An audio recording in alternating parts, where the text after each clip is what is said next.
asked me to basically mention the South Side group is in no way trying to preempt the priority of the East Side group. Basically, they understand, because Brian has been very active in local economic development, it takes forever to do anything. It's a long process. So he's trying to organize in the South Side with full recognition that the next neighborhood, business neighborhood that will take priority is, East Lincoln Highway. So he wanted to make that very clear. There's no attempts to jump ahead just to get organized. And that was basically the statement I really had to I'm make. Pat McLean, and I'm the one that probably got the petition going to begin with down on East Lincoln Highway.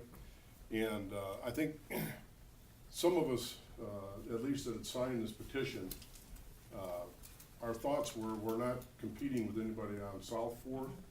The difference, however, is the folks on South 4th Street came to the city with some of their issues, whereas the city came to us on East Lincoln Highway. And there was a lot of meetings, and a lot of people had given input to those, and I actually wish they would have brought some of the minutes from that back 5 years ago. But that's the difference where we're at. I mean, they're bringing in some of their thoughts and ideas. We've already expressed ours. We just kind of like to know what happens too. We talked about the telephone poles out on East Lincoln Highway being buried, and putting something else up that would kind of coincide with what West Lincoln Highway has, and getting rid of some of the ugliness out John there. Bachman. One of the things I was wondering about was, I think you had mentioned that the city has spent about $3.8 million, I believe it was. Or wasn't that what it was? Roughly. And I just kind of wanted to know where exactly that money is. Shelton, I wrote a letter to the editor about planting orange flowers to match DeKalb's school colors. And I am serious about that, and I've got about 10 volunteers already ready to dig into the soil if people are interested, as well as somebody who wants to get some school kids involved. And it's really cheap to buy marigold seeds, so I just wanted to know that folks to know that we are serious about that, and we've got some volunteers rounded up already. And the plan is to green it up. And greening it up is planting trees. It is woefully shy of trees, but there's some reasons for that. For those of you folks who know and work and live out there, on the south side of East Lincoln Highway, we have overhead utility lines that are very low to the ground. We've also had quite a number of existing mature trees that have been removed. We found this out as part of our survey. So in order to green it up, we're going to have to use what's called utility trees. Trees that won't grow any higher than about 13, 14 feet in height.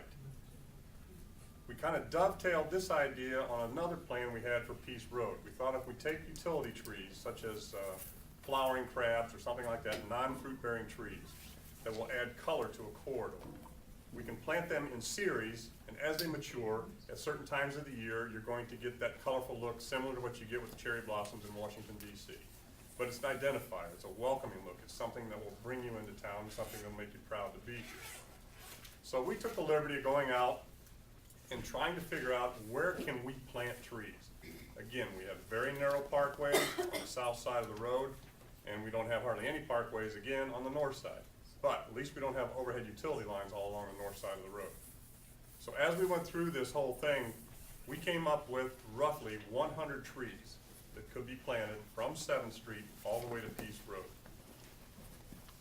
97 of those trees would have to be on private property. There is no place to plant them in the public right-of-way. And that's where we need your help. If you think this is a good plan, and if you think this is something you'd like to see us do, we're more than willing to go out there and try to get it. If I remember correctly, don't we have $30,000 some odd dollars left over from a previous grant? Isn't there a, Yeah, we're still reconciling the final costs of that $1.2 million that I discussed earlier, because not all the bills are in yet. Once that gets reconciled, we may have enough money left over from those grants to do this project, or at least a good portion of this project. If we don't have enough money left over from those grants, and we still want to approach the city council with this idea, there is available TIF, tax increment financing funds to do this. We estimate, what, $30,000, $40,000 perhaps? right around $35,000? To purchase and install. To purchase and install. And these would be 2-inch caliber trees. It would take a couple years.